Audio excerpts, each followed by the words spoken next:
사도신경 강해를 이어가고 있는데, 승천하신 그리스도를 한번 2주 전에 말씀드렸지만 이 부분에 대한 성경적 가르침이 많이 남아 있어서 오늘 한 주 더 전하게 되었습니다. 초대교회 대표적인 기록인 사도들의 규약에 따르면 부활절이 지난 후 40일이 되었을 때 6번째 주일이 지나고 목요일 날 승천 기념일, 승천절로 초대교회가 지켰다는 기록을 볼 수가 있습니다. 놀랍게도 사순절은 주후 325년 니케아 종교회의 이후부터 지키게 되었으니까 한 300년 정도는 승천절을 사순절보다 더 많이 지켰다, 그렇게 교회의 역사를 볼 수가 있습니다. 사순절에는 우리가 죄를 회개하고 우리의 잘못을 살피면서 하나님 앞에 절제와 금식으로 나아가는 시간을 우리가 보내지만, 이 승천절은 승천하신 그리스도께서 우리에게 주시는 놀라운 선물을 받아들고 구원의 큰 확신과 함께 악에 대한 승리를 확고하게 세우는 그런 절기인데, 교회가 승천절을 왜 지키지 않을까? 아마도 성령 강림절이, 승천과 함께 성령이 강림하셨기 때문에 성령 강림절로 그렇게 받아들였지만, 승천절도 매우 중요한 교회 절기였다는 교회 역사를 우리가 다시 한번 되돌아볼 필요가 있습니다. 승천을 강조하는 책이 에베소서다, 저는 그렇게 생각을 하는데, 왜냐하면 3번이나 승천에 대해서 말씀하고 있기 때문에 그래요. 첫 번째 거론된 것은 2주 전에 들으셨던 에베소서 1장 말씀인데, 그의 능력이, 하나님, 에베소 교회가, 성도들이 하나님 능력 알게 해주세요 그랬어요. 첫 번째 나타난 능력은 부활의 능력이에요. 하나님은 죽은 자를 다시 살리시는 능력을 보여주셨는데, 첫 번째로 나타난 능력이 부활에서 나타났어요. 두 번째 능력은 그 부활하신 그 주님이 40일 만에 승천하게 하시고 하나님 부호자 우편에 앉아 있게 하시고 교회의 머리로 삼으시며 모든 이름 위에 뛰어나도록 이끌으시는 모든 과정에 하나님의 능력이 나타나는 거예요. 그 능력을 성도들이 보게 해주세요. 그것이 승천에 관련된 첫 번째 말씀이에요. 두 번째, 2장에서 보면 함께 일으키사 예수 안에서 함께 하늘에 앉히셨다 그랬어요. 여기서 함께 일으키사 그러면 우리를 함께 일으켰다는 거예요. 두 번째로 함께 하늘에 앉혔다. 누구를? 우리를. 예수와 함께 부활시키시고 이미 하늘에 앉힌 것과 같은 존재가 우리다 하는 거예요. 우리도 약을 먹어야 되고, 우리도 주름이 지고, 우리도 노화의 과정을 겪으면서 슬픔이 있는 것은 불신자나 우리나 마찬가지예요. 그러나 우리는 새로운 피조물이죠. 새로운 몸을 입을 것이다. 이 염색을 해야 되는 머리카락을 늘 붙들고 살아야 되는 삶이 아니라, 우리에게는 영원한 그리스도의 몸과 같은 부활체가 우리의 몸이 될 것이다. 이것을 믿고 좀 슬플 때가 오지만 이겨내시기를 바랍니다. 이겨내야 돼요. 우리가 부활체를 입을 걸 바라보면서 잠깐 이러고 사는 거지, 이래야지 막 치아가 흔들린다 그래서 막 인상 쓰고 막 힘들어하고, 그거는 미래에 대한 소망이 너무 약한 모습이에요. 그 다음에 하늘에 함께 앉혔다는 거예요. 예수님이 앉으셨지 우리가 앉은 게 아니에요. 예수님이 하나님 보좌 편에 앉아 있다는 것은 그분의 승리를 말해요. 이 땅에서 우리는 악과 계속 싸우고 있어요. 그런데 우리가 승리했다는 거예요. 결코 지지 않는다는 거예요. 그 승리를 확신하고 살아갈 수 있도록 승천하신 예수님께서 우리에게 복을 주시고 우리를 지켜주시고 우리와 함께 하시고 약속의 사람으로 우리를 붙드신다는 것을 믿으시기 바랍니다. 이것이 성경의 중요한 교훈이에요.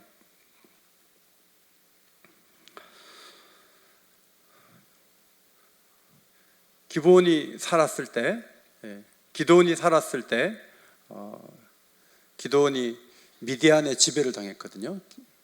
미디안이 엄청난 숫자의 그 군사를 가지고 있고 이스라엘을 딱 지배해서 숨도 못 쉬게 하고 있었어요. 그런데 천사가 나타나 큰 용사여, 저 많은 사람들을 한 사람 치듯 하리라.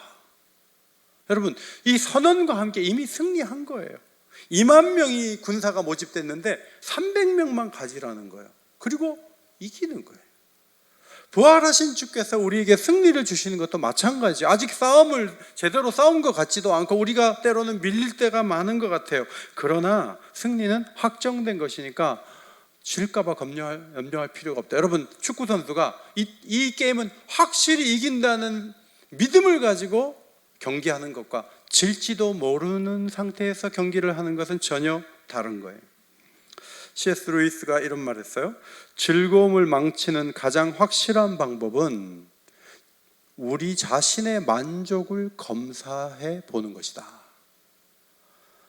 여러분, 집에 받아놓은 약이 언제부터 그 약을 계속 드셨고 하루에 먹는 약이 점점 많아지는 것을 이렇게 자꾸 보면서 내 인생에 기쁨이 있는가, 만족이 있는가, 수술한 날짜와 내 삶에 다가온 여러 가지 어려움들을 재검토해 볼수록 즐거움은 멀어져요.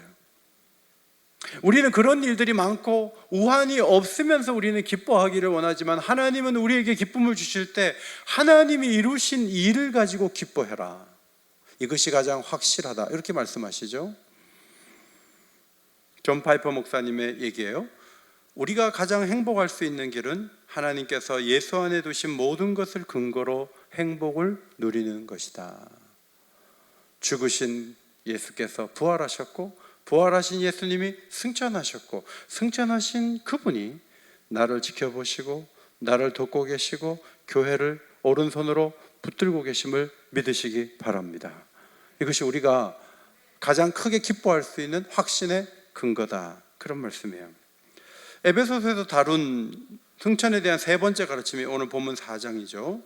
바울은 먼저 모든 것이 하나다. 교회도 하나요, 세례도 하나요, 믿음도 하나요, 성령도 하나요, 부르심의 소망도 하나요, 하나님도 한 분이시다. 이렇게 말한 다음에 7절부터는 이제는 다양한 것을 설명하려고 합니다. 7절입니다. 앞에 보시고 7절을 같이 읽겠습니다. 시작.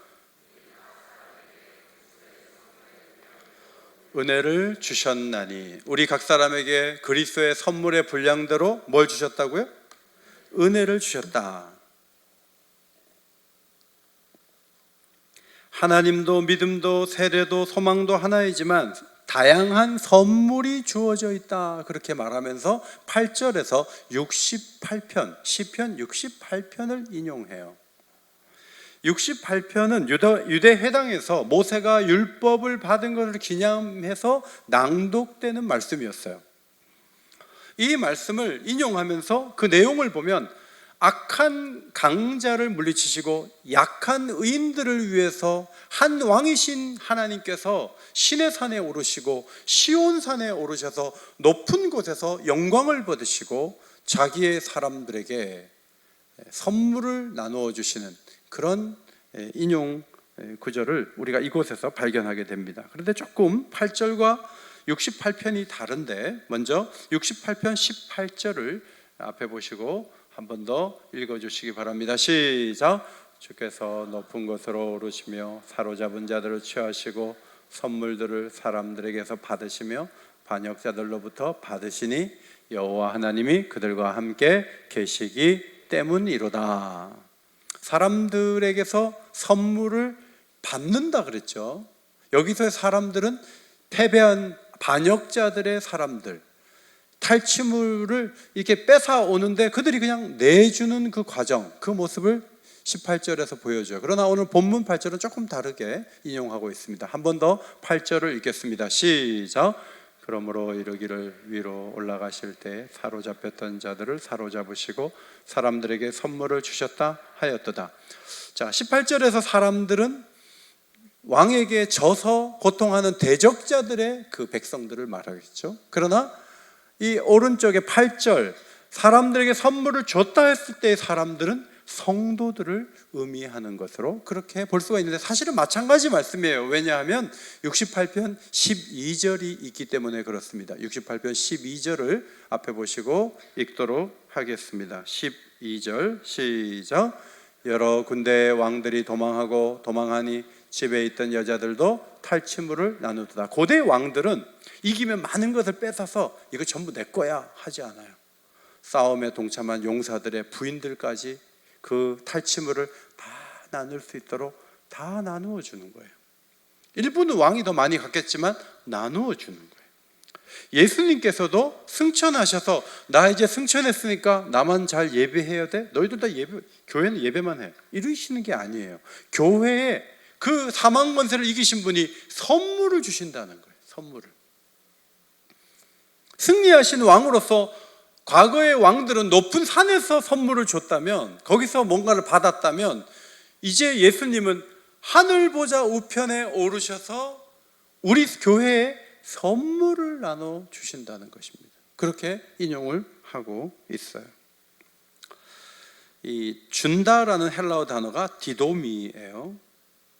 그런데 하나님이 우리에게 무엇인가를 주신다 했을 때는 세상이 줄 수 없는 것을 줘요. 하나님만의 장점과 이점과 그분만이 줄 수 있는 것이 있어요. 예수님이 말씀하셨죠. 세상이 줄 수 없는 평강을 주신다고. 그분이 주시는 그것을 영어로는 어드밴테이지라고 그래요. 어드밴테이지. 누구에게 어드밴테이지를 주다. 예수님이 우리에게 어드밴테이지를 주시는 거예요. 그분의 장점, 그분의 이점, 그분만이 주실 수 있는 걸 주는 거예요. 그런데 놀랍게도 이 어드밴테이지가 경기할 때 쓰이잖아요. 탁구할 때 21점까지 먼저 올라가면 이기는 거거든요. 20대 20이에요. 한 점을 잘해서 올리면은 심판이 21대 20 이렇게 하지 않고 아무개가 어드밴테이지를 가졌다, 그렇게 얘기해요. 이제 한 점만 더 따면 2점 벌어지면 승리하는 거예요. 그런데 탁구에서 보면은, 배구도 마찬가지고, 어드밴테이지가 주어졌다 해도 상대방이 또 동점을 만들고 역전을 시키는 경우도 있어요. 그런데 이 어드밴테이지는 우리가 만들고 우리가 취득한 것이 아니에요. 하늘 보좌에서 우리에게 주신 거예요. 그러므로 이 어드밴테이지는 승리를 향한 확고한 발판이 되고 기준이 되고 근거가 되는 것을 믿으시기 바랍니다. 결코로 사라지지 않는 하나님의 축복이에요. 9절을 봅니다. 올라가셨다 하였은즉 땅 아래 낮은 곳으로 내리셨던 것이 아니면 무엇이냐. 갑자기 잘 돼갖고 하늘까지 올라갔던 게 아니고 그분이 원래 하늘에 계셨던 분이라는 거예요. 원래 계셨던 것으로 돌아가셨다는 거예요. 내려오신 성탄절은 엄청나게 중요하게 보면서 원래의 곳으로 돌아가신 그 날에 대해서는 교훈을 받은 적도 없고 그게 무슨 의미인지 들어본 적도 없고 아는 과정이 없었다. 이것은 우리가 성경에 대해서 조금 더 노력해야 될 부분이라고 봅니다. 10절입니다. 내리셨던 그가 곧 모든 하늘 위에 오르셨어요. 목적이 있죠. 이는 무엇을 충만하게 한다? 만물을 충만하게 한다. 봄이 되니까 막 이 생명들이 충만해져 가지고 막 잎이 나고, 지금 뭐 이 산의 푸르름은 너무나 좋아요. 앞에 있는 이 숲도 막 꽃이 피면서 충만해지고 있어요. 그런데 사람만이 하나님 앞에서 충만해지기를 거부해요. 아카시아의 향기가 이렇게 날리면은 이 퍼지잖아요. 퍼져서 그 향기가 코 속으로 들어온단 말이죠. 향기가 충만해진 거예요. 예수님이 충만해지는 게 뭐죠? 예수 없어, 교회는 다 사라져야 돼, 내세 없어, 소멸이야, 그러니까 복잡한 문제 있으면 그냥 죽으면 돼, 이런 사상이 있는 사람들에게 그리스도가 충만해지는 것은 그리스도에 대해 듣고 그리스도를 배우고 그리스도를 닮아가고 그리스도를 찬양하는 사람으로 여기저기서 변화되는 것이 만물 가운데 있는 피조물들이 하나님을 높이는 변화라고 볼 수가 있습니다. 그래서 내려온다는 말은 수치를 당하고 우리와 같은 모욕을 당한다, 그런 의미가 있고, 오르신다, 하늘에 오르신다는 말은 그분이 높임을 받으신다, 그런 의미로 연결되어 있습니다. 그래서 지금은 만물이 충만하게 되는 과정 속에 있어요. 교회가 이곳저곳에 또 세워지고 말씀이 선포되어서 하나님 모르는 사람들이 하나님을 알게 되는 변화가 지금도 계속 이어지고 있는 것이죠. 물론 초대교회로부터 지금까지 마귀가 가만히 있지 않죠. 계시록 13장에 보니까 용이 짐승에게 권세를 주므로 용에게 경배하며 짐승에게 경배하여 이르되 누가 이 짐승과 같으냐, 누가 능히 이와 더불어 싸우리요 하더라. 여러분 아시는 대로 12사도 가운데 11명이 순교했습니다. 그리고 정말 많이 죽었어요. 코로나 환자들보다 더 많이 죽었어요. 그러면 교회가 무너져야 되는데 교회가 여전히 건재하거든요. 이유는 악한 세력이 힘을 발휘하지만 그들에게 허락된 시간이 짧기 때문에 그래요. 요한계시록 12장에 가면 1260일을 줘요.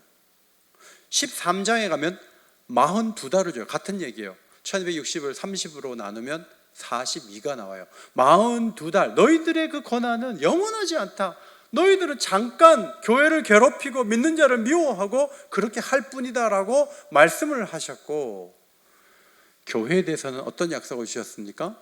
마태복음 28장 20절이에요. 자, 이 짧은 이 성경 구절은 좀 크게 읽어주세요. 시작. 언제까지? 42달이 아니고 세상 끝날까지. 할렐루야. 세상 끝날까지 우리와 항상 함께 계시겠다는 거죠. 교회가 어려울 때가 많아요. 실패할 수도 있어요. 누군가 잘못했대요. 교회 지도자들이 막 떨어지는 별처럼 보일 때도 있어요. 그럼에도 불구하고 리처드 십스라는 청교도 작가에 의하면 이 말을 기억해야 돼요.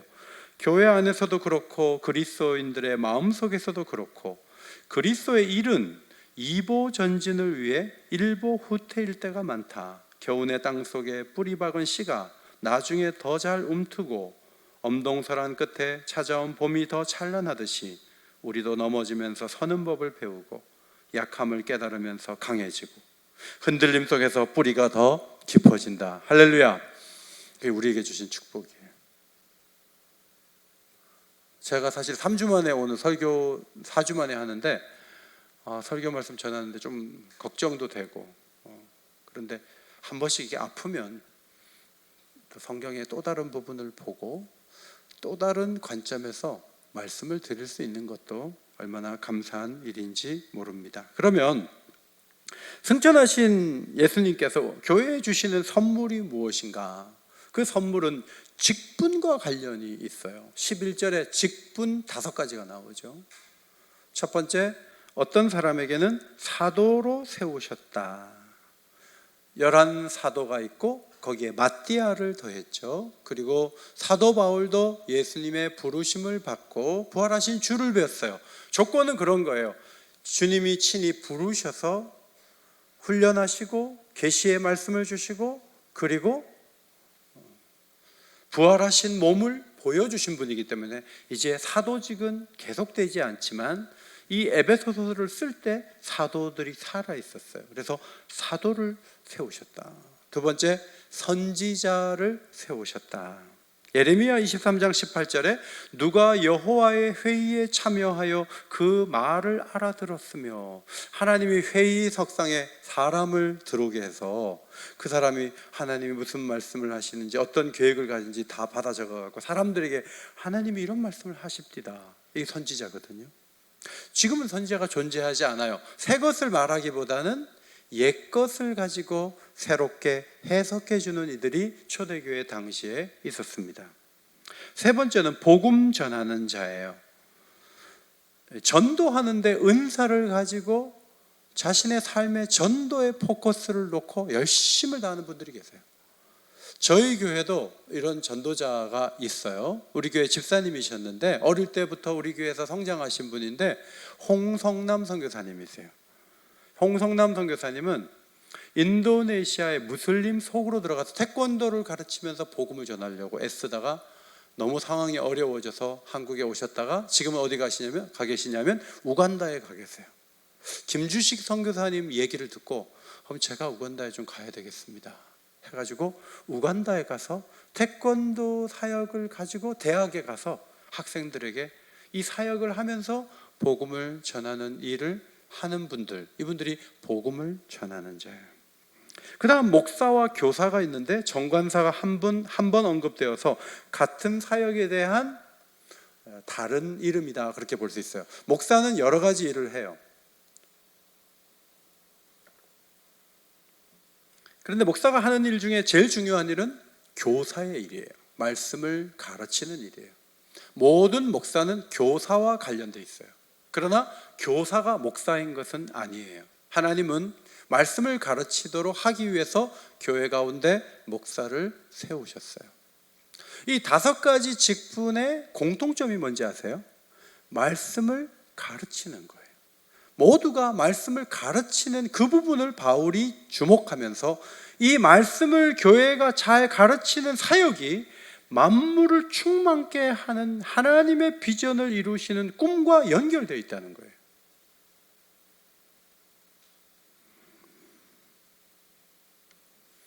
말씀을 잘 가르쳐서 어떤 변화가 일어납니까? 성도들이 말씀을 배워서 구원의 확신을 갖고 교인이 좋은 교인이 되죠. 그런데 다른 부분도 중요하지만 제일 중요한 말씀을 가르치는 포커스는 한 사람 한 사람이 예수님을 닮는 데 있어요. 자, 13절 말씀 앞에 보시고 읽겠습니다. 시작. 우리가 다 온전한 사람을 이루어 그리스도의 장성한 분량이 충만한 데까지 이르리니. 제가 며칠 전에 목사님 한 분과 식사했는데 목사님과 사모님하고 한 2시간 이상 얘기 나눴는데 느낌은 예수님 만난 것 같아요. 너무 좋은 분들이시더라고요. 참 온유하고 어떻게 저렇게 살아오셨을까. 그 목사님만이 아니라 말씀을 배우는 우리 모두가 한 2시간만 대화해보면 예수님 닮았다, 예수님 같다. 며느리가 우리 시어머니는 예수님 닮았어, 정말 훌륭한 시어머니. 우리 시어머니는 호랑이 닮았어, 그럼 별로예요. 우리 목사님은 예수님 닮았어, 최고예요. 우리 목사님은 칭기스칸 같아, 그럼 별로예요. 예수님 닮는 게 최고인데 교회 안에 예수님을 닮은 사람을 많이 만들어 놓기 위해서 하나님은 교회를 세우시고 직분자를 세우셨다 하는 거예요. 저는 이 말씀을 보면서 빨리빨리 좀 복음을 전해서 더 많은 사람들이 영접을 하고 예수님이 오신다, 이 환상에 저는 좀 갇혀 있었는데 이 말씀을 보면서 사도 바울은 빠른 복음 전파보다는 초점을 확실한 성장에 두고 있다는 것. 왜 그럴까를 많이 생각해 봤어요.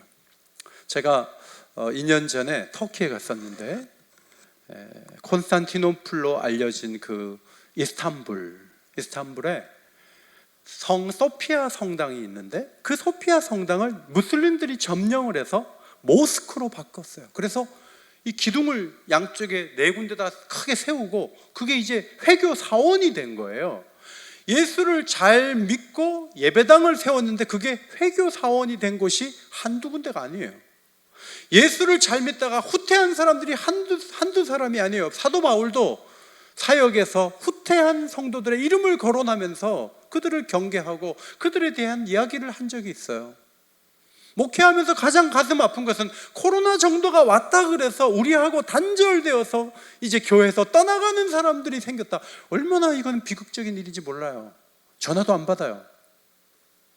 더 많은 사람들이 예수를 믿어야 되지만 확실한 그리스도인이 되어서 아니 그 고난을 당하면서도 주님을 예배하잖아, 놀랍다, 이런 사람들이 많이 만들어지는 게 중요하지, 인원이 몇 명이 세례받고 몇 사람이 돌아왔다 그 숫자만 가지고 기대고 있다가는 밝은 날을 보지 못할 수 있어요. 그래서 15절이 중요해요. 15절 앞에 보시고 다시 한번 읽어요. 시작.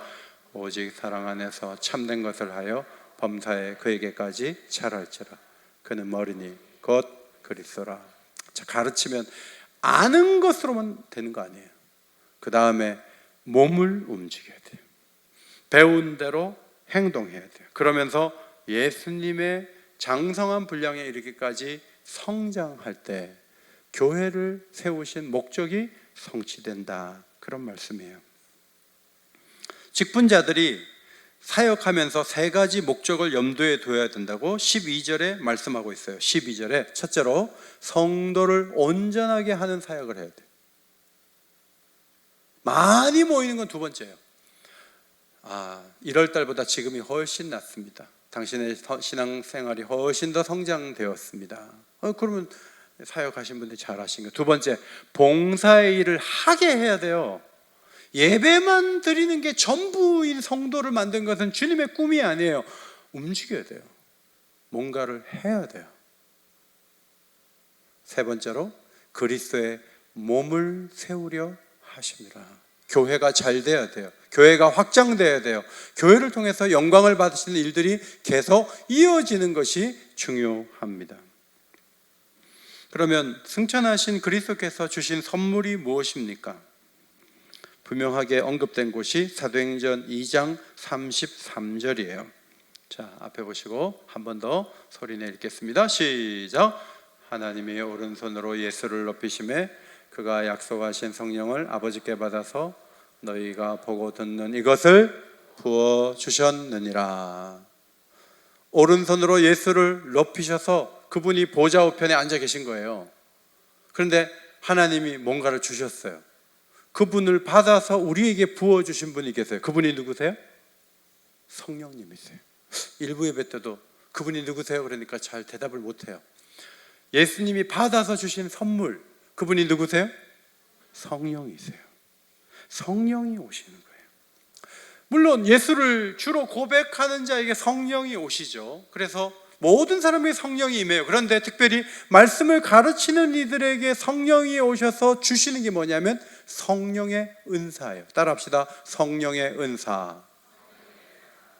성령의 은사에 대해서는 고린도전서 12장에 잘 나와 있어요. 성령의 은사. 각 사람에게 성령을 나타내심은 유익하게 하려 하심이라. 어떤 사람에게는 지혜의 말씀을, 어떤 사람에게는 지식의 말씀을 주신다고 했어요.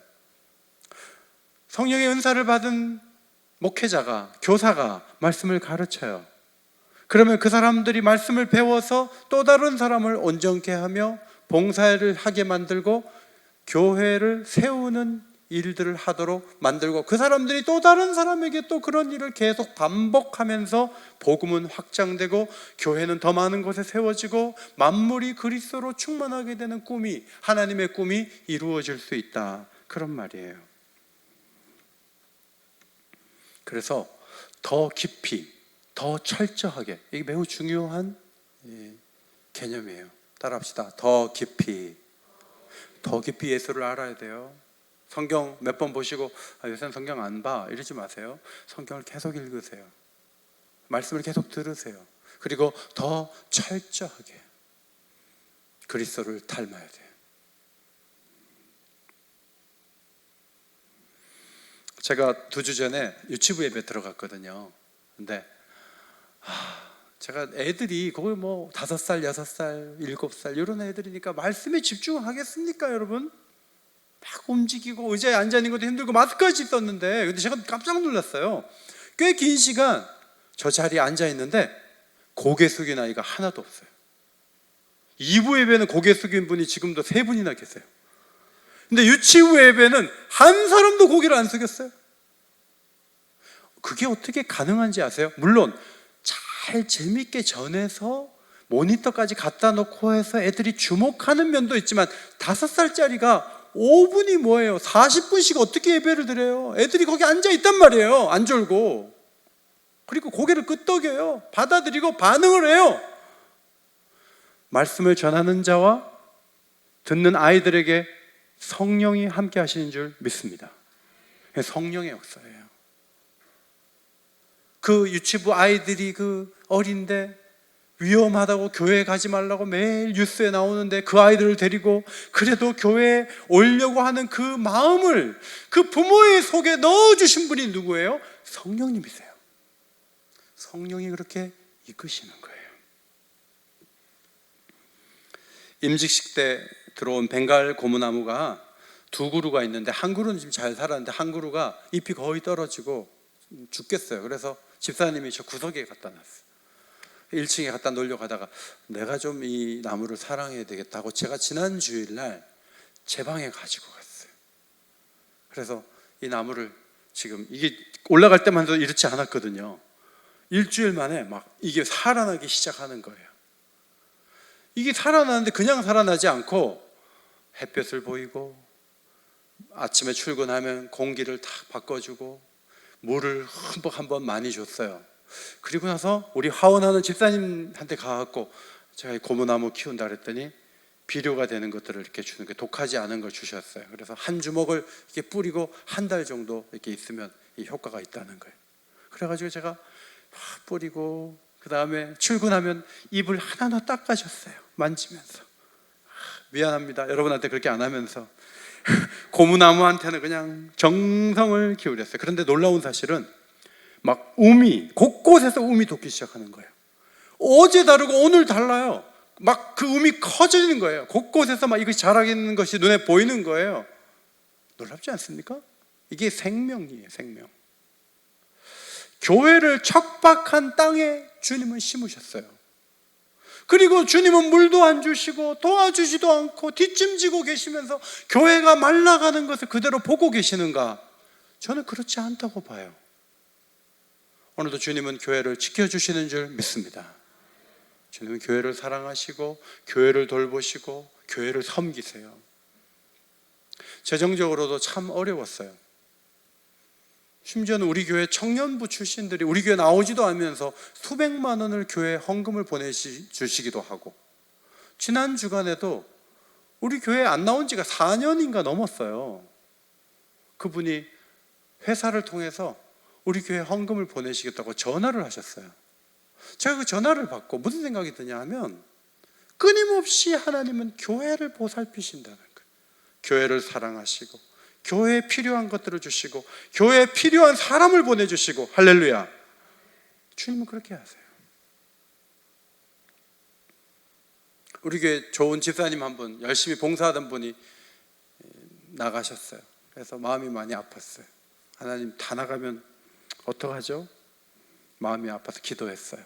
다음 주일날 우리 교회에 성만 다른 똑같은 이름의 집사님 한 분이 등록하셨어요. 곳곳에 주님이 보살펴 주시는 손길이 얼마나 많은지 그 은혜를 우리는 경험하고 있는 거예요. 보좌 우편에서 나만 경배하지 않으세요. 오늘도 우리 각 사람에게 선물을 주실 줄 믿습니다. 좋은 선물을 주세요. 가장 귀한 선물은 성령이라는 선물이에요. 그리고 성령의 은사를 부어주세요. 끈기 있게 가르치게 하시고 끈기 있게 배우게 하세요. 그리고 우리로 하여금 자라게 하세요. 자라게 하심으로 온 세상을 푸르르게 만드는 그 봄철과 같이 예수 그리스도의 영광을 온 세계에 가득 채우실 그분의 계획이 오늘도 교회를 통해서 이루어지는 줄 믿습니다. 이 은혜를 바라보시고 승천하신 그리스도와 동행하는, 하늘에 이미 앉아있는 축복을 누리는 승리의 군대가 되시기를 주의 이름으로 축원합니다. 하나님 고맙습니다. 하늘에 오르셔서 우리에게 선물을 주시니 감사합니다. 직분을 주시고 은사를 주셔서 말씀을 가르치게 하시고 모든 만물이 주를 찬송할 수 있도록 이끌어 가시는 그 능력을 보게 하시니 감사합니다. 교회를 아끼시는 하나님, 그 손길을 어떤 경우에도 기뻐하고 소망하면서 한마음 되어 달려가는 아름다운 교회가 되게 하여 주옵소서. 예수님 이름으로 기도하옵나이다. 아멘.